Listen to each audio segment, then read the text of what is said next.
Good morning my dear student. जैसा कि हम लोग ऑनलाइन क्लासेस स्टार्ट करने जा रहे हैं, जो क्लास 11 का केमिस्ट्री का लेक्चर है ये। ठीक है बेटा, आज हम पहले ही शुभारंभ करने जा रहे हैं। सबका स्वागत है मेरी केमिस्ट्री क्लासेस में। ठीक है, मुस्कुराते हुए आप मेरे इस केमिस्ट्री क्लासेस में आप स्वागत है आप लोगों का।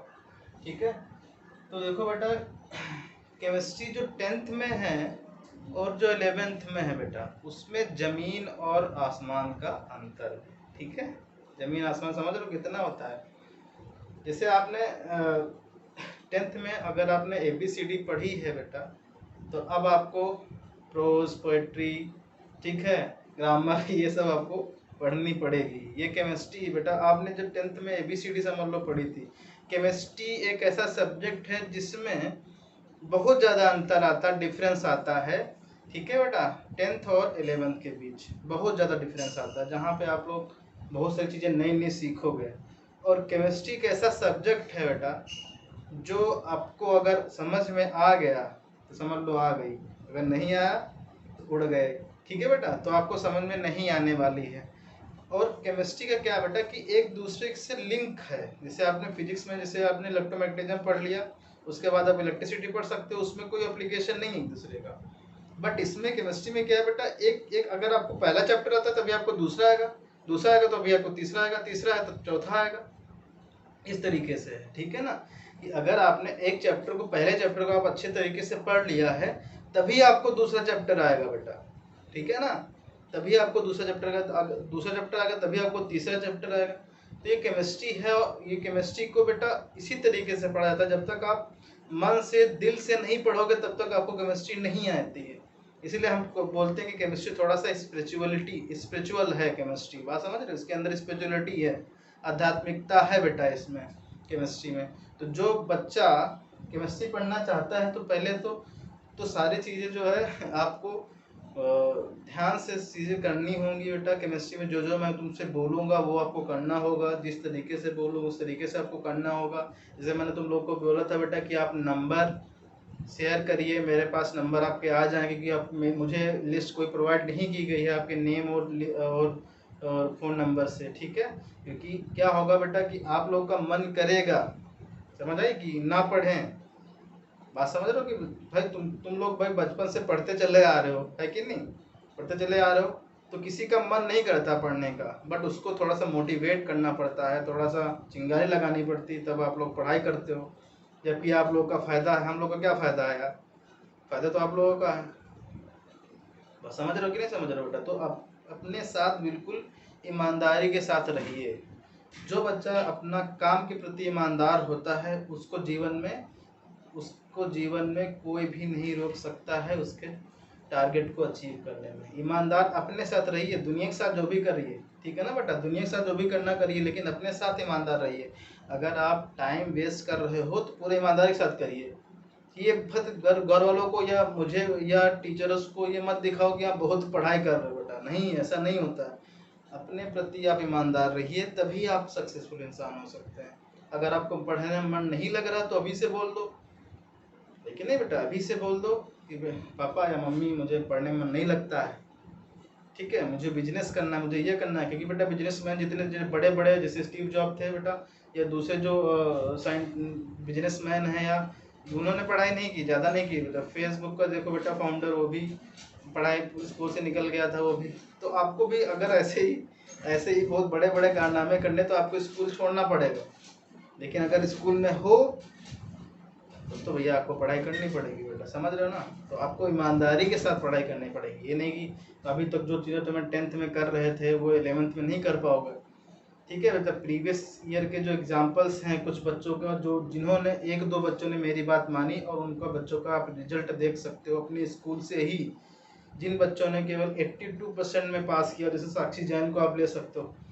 ठीक है बेटा, साक्षी जैन को आप ले सकते हो, उसने केवल कितना पास किया बेटा, 82 83 आई थिंक 10th में उसके नंबर थे। लेकिन इस बार 93 नंबर 0.2 करके कुछ समथिंग पास हुई है वो बच्ची, समझ रहे हो कि। और 11th और 12th, मतलब 10th और 11th 12th में बहुत ज़्यादा अंतर रहता है बेटा, समझदारी का भी और सिलेबस का भी। तो जो अगर बच्चे जो टीचर्स की बात मानेगा, जो तरीके से जो टीचर्स उसको बताएंगे, अगर उस रास्ते पे वो बच्चा चल गया बेटा, तो समझ जाओ कि आप जो चाहते हो जीवन में वो आप कर सकते हो। ठीक है, आप किसी भी रास्ते के थ्रू जो चाहते हो आप कर सकते हो, ये ठीक है। तो हर सब्जेक्ट को पहले डीपली से पूछो, डीपली से समझो। अब आपको समझने की बारी है। अभी तक जो जीवन आपने जो व्यतीत किया पीछे कि हाँ तो पढ़ लिया, खत्म, हटाओ, छोड़ो, लेकिन ऐसा कुछ इस 11th या 12th में ऐसा कुछ नहीं चलने वाला है, क्योंकि आगे आपको कॉम्पिटिटिव एग्जाम देने, कुछ भी आपको करना है तो आपको पढ़ाई करनी पड़ेगी। अभी नहीं किया तो आपको 10 साल बाद, 4 साल बाद कुछ ना कुछ तो मेहनत तो आपको करनी ही है। अगर आप बिजनेस करना चाहते हो तो वहां भी तो मेहनत चाहिए बेटा। और जो जब मेहनत नहीं चाहते हो तो आप मरे के समान हो, मुर्दा हो, समझ लो आप समझ रहे, मुर्दा हो अगर आप मेहनत से चूक रहे हो तो। ठीक है, मेहनत करिए आप। पढ़े पढ़े पढ़े सो रहे हैं, ये मेहनत थोड़ी हुई बेटा। इसको मत बोलना क्योंकि बच्चे ने बोला कि भाई मैं सर सोता रहता हूँ, थक जाता हूँ, फिर से सो जाता हूँ। तो इंसान ये मत सोच रहा कि भाई सोते सोते आप मेहनत कर रहे हो, ऐसा कुछ नहीं होता है बेटा कॉन्सेप्ट। ठीक है, तो जो मैं बता रहा हूँ आप लोगों से कि समझदारी के साथ, ईमानदारी के साथ रहिए, अपने साथ रहिए। अपने साथ रहने का क्या मतलब है कि भाई तुम लोग अपनी क्लास में तो प्रेजेंट रहते हो, लेकिन आपका मन कहीं और रहता है।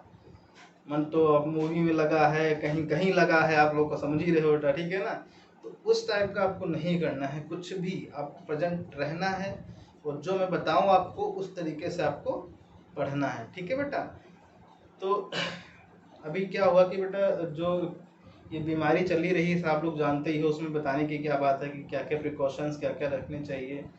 इसमें तो आप लोग बहुत ही माहिर होंगे, लेकिन आपसे प्रिकॉशन नहीं हो रहे होंगे ना, कोई नहीं कर रहा होगा, इतना पता है। क्योंकि आपको आप कोरोना नहीं, मतलब कोई भूल गए होगे ना कोरोना जैसा है, लेकिन अब दूसरों को देखते हो लॉकडाउन चल रहा है, ये चल रहा, तब आपको कोरोना याद आता है। लेकिन आपको सिक्योरिटी के साथ, सेफ्टी के साथ, ईमानदारी के साथ रहना है। ध्यान करना, ध्यान हम तो जानते हो नहीं जानते, ध्यान करना है, योगा करना है, थोड़ा सा अपनी इम्यूनिटी को बूस्ट करना है, अच्छे टाइम से रहो। क्योंकि बेटा देखो, अगर आप चाहते हो कि कुछ नहीं करना है तब भी आप बोर हो जाओगे, समझ रहे हो। आपने देखा होगा जितना आप घुमाई करोगे उतना बोर हो गए आप।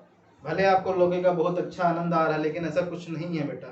क्योंकि आपके दिमाग में एक चीज़ तो हमेशा चलती रहती है ना कि आपको पढ़ना था या कुछ ऐसा करना था जिससे आपका नाम हो या अपने फैमिली का नाम हो बेटा। ठीक है ना, तो इस तरीके से आप सोचो, अपने दिमाग में हर चीज़ सोचते रहो, सोचोगे तभी आप करोगे, पढ़ने बैठोगे। अगर आप नहीं सोचोगे तो आपकी पढ़ाई होगी ही नहीं। तो सबसे फर्स्ट थिंग है बेटा, आप थिंक करो, मतलब सोचो अपने अंदर कि आपको करना क्या है, किस तरीके से आपको चीज़ें अचीव करनी है, कितनी मेहनत करनी है। ठीक है, ये सब चीज़ें सोचोगे तभी आप कर पाओगे जीवन में। ठीक है, तो जैसे यहाँ पे मैंने बेटा तुमको एक कोर्स स्ट्रक्चर क्लास 11 का दिखाया है मैंने, 2020 और 21 का। ठीक है, तो ये जो है पहला चैप्टर जो तुम्हारा है some basic concept of chemistry और स्ट्रक्चर ऑफ एटम। ठीक है, ये बेटा बहुत ही समझ लो ये रूट है केमिस्ट्री की। क्या है बेटा, रूट है, जड़। भाई अगर आप जड़ ही बेकार है तो आपकी पेड़ क्या हो जाएगा, खराब हो जाएगा, गिर जाएगा या सूख जाएगा। तो अगर आपने जड़ मजबूत कर लिया बेटा, स्ट्रॉन्ग कर लिया जड़, तो आपको केमिस्ट्री इजीली, बहुत ही आसान केमिस्ट्री है, बहुत ही मज़ेदार टॉपिक है, मतलब सब्जेक्ट है बेटा केमिस्ट्री। ठीक है, तो केमिस्ट्री बहुत ही मज़ेदार है, लेकिन आपको जड़ को समझना पड़ेगा। अगर आप जड़ समझ गए बेटा तो कोई भी टॉपिक हो केमिस्ट्री का अब आपको इजीली से समझ में आ जाएगा। अगर नहीं ये बात मान दो तो अपने सीनियर से पूछ लो जो 11th में गए हैं, उनसे पूछ लो कि केमिस्ट्री कैसा सब्जेक्ट है, किस टाइप का सब्जेक्ट है, किस तरीके का। अभी तो जो पढ़ रहे थे केमिस्ट्री का कोई मतलब नहीं है बेटा, वो केमिस्ट्री नहीं कहते हैं उसको। ठीक है ना, खिलवाड़ हो रहा था तुम लोगों के साथ। देखो ये जो है some basic concept of chemistry, structure of atom, ये मार्क्स 11 मार्क्स का आता है, 11th मार्क का आता है। कहाँ पे आएगा बोलो, कहाँ आएगा, एग्जाम में आएगा। ठीक है, इस एग्जाम में, एनुअल एग्जाम में आएगा। ठीक है, classification of elements, periodicity in properties, इसको बेटा पीरियोडिक टेबल कहते हैं, आपने पढ़ा होगा 10th में। ठीक है ना, इसको ये इतना बड़ा नाम दे दिया, इससे अच्छा ही लिख देते पीरियोडिक टेबल। ठीक है ना, लेकिन इतना बड़ा नाम लिख दिया उन्होंने, classification of element and periodicity in properties, ये 4 मार्क्स का आता है। ठीक है, और chemical bonding and molecular structure, आप ये चैप्टर बहुत ही मजेदार है बेटा। इसमें तुमको मैं पढ़ाऊंगा ना तो देखना किस तरीके से आपको मजे आते हैं, ये ठीक है, बहुत मजे आते हैं इस चैप्टर। ये कम से कम 1 महीना चलता है बेटा, 1 महीना ये चैप्टर चलता है। 1 महीना ये चलेगा, 1 महीना स्ट्रक्चर ऑफ एटम चलेगा, तभी आप समझ पाओगे। ठीक है, ये बहुत ही मजेदार टॉपिक है, इसमें बहुत सारी आध्यात्मिकता है। ये मैं तुमको, आपको जब मेरे साथ जुड़े हो तो आपको समझाते रहेंगे। जो बच्चे नहीं जुड़े हैं उनसे भी बोलो जोड़ो, ये बहुत चीज़ें आप सीखने वाले हो। अभी तक जो चीज़ें नहीं जानते वो जानोगे अब। ठीक है, और ये state of matter, matter 3 state में रहता है बेटा, कौन सी बताओ? गैस, लिक्विड और सॉलिड। तो आपको गैस और लिक्विड पढ़ना है, सॉलिड आपको 12th में पढ़ाया जाएगा। ठीक है, तो केमिकल थर्मोडायनेमिक मतलब थर्मोडायनेमिक्स क्या होता है ये आपको पढ़ना है। केमिकल इक्विलिब्रियम, ये सब मिला के 1 2 3 4 चैप्टर मिला के 21 नंबर का आएगा। अभी तक कितने हुए बेटा? 7 हुए हैं, तो ये नोट करो, फिर 7 और मैं आपको लिखवाऊंगा।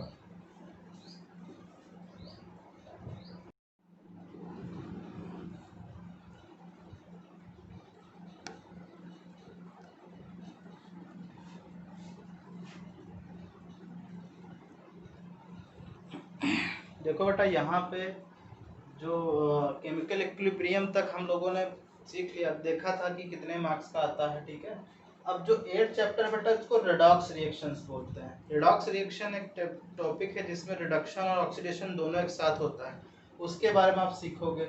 फिर हाइड्रोजन होगा बेटा, हाइड्रोजन एक नया चैप्टर आएगा, हाइड्रोजन। क्योंकि बेटा तुमको पता है यूनिवर्स में हाइड्रोजन बहुत ज़्यादा मात्रा में है, क्योंकि स्टार्स और सन्स ये सब हाइड्रोजन से ही मिलके बने हैं। ठीक है ना, एस ब्लॉक एलिमेंट, और फिर है सम p block. S block element पढ़ने के बाद हम लोग जो पीरियोडिक टेबल में देखा होगा ना बेटा, ब्लॉक लिखे होते हैं, S block, P block, D block, F block नीचे रहता है। आपने पीरियोडिक टेबल जब मैं पढ़ाऊंगा तो अच्छी तरीके से आप सीख जाओगे वहां पे। तो सम मतलब पी ब्लॉक 2 हैं ग्रुप, ठीक है, फर्स्ट एंड सेकेंड ग्रुप। ठीक है, और पी ब्लॉक के दो दो ग्रुप और पढ़ने, मतलब 4 ग्रुप टोटल पढ़ने हैं आपको। सम पी ब्लॉक के केवल 2 ग्रुप पढ़ने हैं। ठीक है, 13 और 14। ठीक है, फिर ऑर्गेनिक केमिस्ट्री आपको पढ़ना है और हाइड्रोकार्बन्स पढ़ना है। ठीक है, ये और ये जो 4 चैप्टर मिला के ये 16 मार्क्स का आएगा बेटा। ऑर्गेनिक केमिस्ट्री और हाइड्रोकार्बन्स मिला के 18 मार्क्स का आएगा। ठीक है, आपके एनुअल एग्जाम में। और हाफ ईयरली का एग्जाम तो अपना इंटरनल लेवल पे किया जाएगा। ठीक है, वो धीरे धीरे आपको जिस तरीके से मैं बताऊँ उस तरीके से आपको पढ़ना है बस। और जिन बच्चों ने अभी तक मोबाइल नंबर नहीं भेजा है मेरे पास, उनसे रिक्वेस्ट है मेरे व्हाट्सएप नंबर पे अपने नाम के साथ, ठीक है, कि आपका नाम क्या है और मोबाइल नंबर भेज दें। ये आपकी बहुत ही महान कृपा होगी। ठीक है, आपको ये भेजना है, ये ध्यान से भेजना है। ठीक है बेटा, फिर हम कल अब पढ़ेंगे पहला chapter, some basic concept of, नहीं क्या है, some basic concept of chemistry. ठीक है, ओके, बात समझ आ गई बेटा? Thank you.